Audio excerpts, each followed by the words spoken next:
Hey, what is going on, everybody? Neck Addiction 1984. Back with a video, and this time we're going to be looking at a figure that represents one of my all-time favourite movies, the Texas Chainsaw Massacre. And this is another Mcfarlane Movie Maniac figure. This was very early in the series, if I remember right, and he was one of the first horror characters that Mcfarlane brought to life in that line. So first we'll take a look at the accessories that came with him. Of course, it wouldn't be the Texas Chainsaw Massacre without his trusted chainsaw. I have no idea if this was the original chainsaw that came with the figure. It kind of does look more like it represents the 2003 Texas Chainsaw Massacre, but I could be wrong on that one. It might have been the original, I don't know. And over here we have a bucket. Oh, limbs.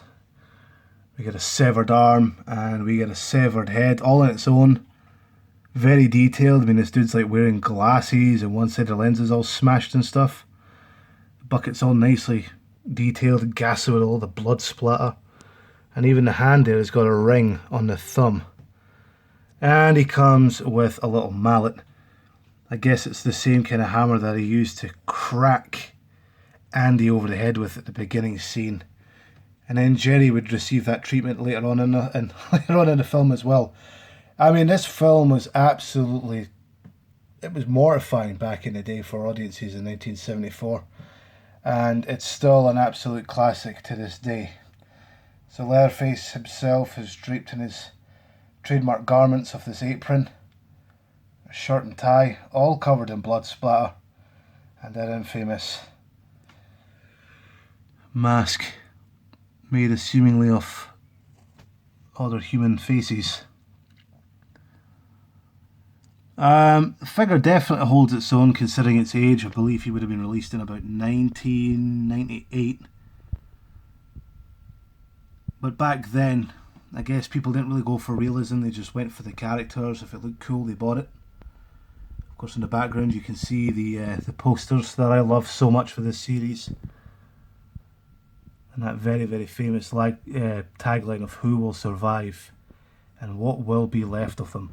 I could have imagined that would have probably scared a lot of people shitless, having seen that in the cinema. I mean, even that tagline alone and that dude's voice at the beginning of the film, who introduces us to the narrator who opens the film up. I mean, it's just fucking... I watched this film with my brother like 2 nights ago, and I swear it's still an incredible movie. I mean, for what Tobe Hooper and Kim Hinkle had on a budget and stuff, it just goes to show that less sometimes really is more. I mean, Texas Chainsaw Massacre, like I said, 74. It's not a long film, it's a really, really short film. I think it has a running time of just under 80 minutes. But, I mean, that's like 80 minutes of just pure popcorn nostalgia, you know. It's a horror movie that will stand the test of time for sure, and will long live on in the memories of horror fans for sure. And Leatherface was just one of those first time iconic horror characters, and then guys like Michael Myers, Freddy Krueger, Jason Voorhees, they'd all come after it. It's not like all this shit now with like Pennywise remakes and the Conjuring universe. That's not to take a dig at anybody who likes those kind of films, but to me it's all the same shit. These were your original pioneers, and of course before them you had Frankenstein's monster, Dracula, Wolfman and all that kind of stuff, but I believe that Leatherface was probably one of the more recognisable figures from those sort of video nasties. So like I said, guys, you know what to expect from Mcfarlane's Movie Maniac line. But like I said, this is Leatherface from that line. And he looks good. He really, really looks good. And he's got a special place in my heart as well. Not just because he's one of my favourite horror characters, but just because he's so old now. And like I got great value on him. He's still intact. He's still in one piece. Haha. There's a bit of pun for you. He's in one piece, but his victims unfortunately weren't. Okay, guys, take care. Look after yourselves and each other. And I'll see you down the road.